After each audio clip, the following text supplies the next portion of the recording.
రోజులు గడిచే కొద్దీ మన మనసుకు చేసిన గాయం మానిపోతుంది.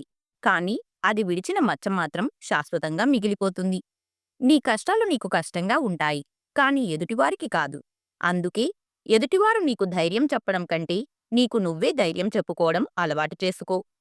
నీవు వదిలేస్తే జారిపోయేవి ఎన్ని ఉంటాయో, నీవు పట్టుకుంటే నీతో ఉండిపోయేవి కూడా అంతకు మించి ఉంటాయి. అది జీవితమైనా, బంధాలైనా, ఇంకేమైనా. నీవు ఏ విధంగానైతే ఆలోచిస్తావో అదే విధంగా నీ జీవితం రూపుదిద్దుకుంటుంది. గొప్ప జీవితం కావాలంటే గొప్పగా ఆలోచించు. మానవ జీవితంలో మార్పు అనేది చాలా సహజమైనది. ఎలా మారాలి అన్నది వివేకం చెబుతుంది. ఎప్పుడు మారాలి అన్నది అనుభవం చెబుతుంది. అసలు ఎందుకు మారాలి అన్నది అవసరం చెబుతుంది. టైంకు, కర్మకు జ్ఞాపక శక్తి ఎక్కువ. ఎంతకాలం తర్వాత అయినా సరే ఒక వ్యక్తి చేసిన మంచి చెడులకు అవి ఫలితం ఇవ్వకుండా వదిలిపెట్టవు. లైఫ్ అంటేనే చాలా విచిత్రమైనది. ఎందుకంటే ఎవరితో ఎవరు ఎంతకాలం కలిసి ఉంటారు అనేది ఎవరూ చెప్పలేరు. పుట్టుకతోనే గుడ్డితనం వస్తే బాగు చెయ్యవచ్చేమో కానీ అహంకారంతో కళ్ళు మూసుకుపోతే మాత్రం బాగు చేయడం కష్టం. మనం కోరుకున్నది వచ్చి మన ఒడిలో పడిపోదు. మనమే వెళ్ళి దాన్ని సాధించుకోవాలి. నిన్ను తిడుతూ ప్రేమించే వాళ్ళని దూరం చేసుకోకు. వాళ్ళే నీకు అసలైన వారు.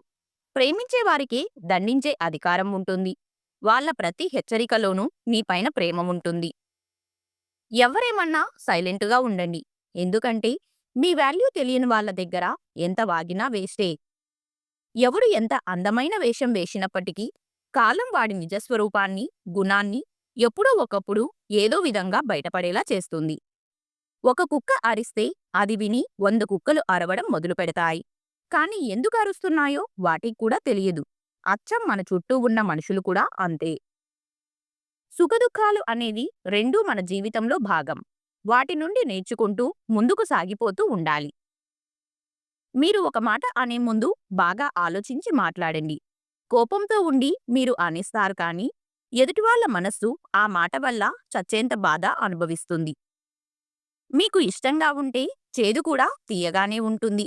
అదే కష్టమంటే దూది కూడా భారంగానే ఉంటుంది. మీకున్న ఉద్యోగము, మీకున్న హోదా, మీకున్న అధికారము, మీకున్న ధనము, మీకున్న పలుకుబడి కొంతకాలం వరకే. మీ యొక్క శరీరము కూడా మీ మాట వినని రోజు అంటూ ఒకటి ఉంటుంది, జాగ్రత్త.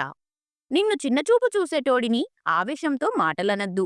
నీవు విజయం సాధించి వాడి అహం మీద దెబ్బ కొట్టాలి. మౌనమనేది ఎప్పుడూ అర్థం లేనిది కాదు, చేతకానిది అంతకన్నా కాదు. కొన్ని వేల ప్రశ్నలకు సమాధానం, కొన్ని వందల సమస్యలకు పరిష్కారం మౌనంలో ఉంటుంది. ఆనందంలో ఉన్నప్పుడు మాట ఇవ్వకు. కోపంలో ఉన్నప్పుడు సమాధానం చెప్పకు. ఒత్తిడిలో ఉన్నప్పుడు నిర్ణయం తీసుకోకు. ఈ వీడియో మీకు నచ్చితే please like, share and subscribe to our channel. అలాగే ఈ వీడియోలో మీకు ఏ క్వెట్ నచ్చిందో తప్పకుండా కామెంట్ చేయండి. Thank you.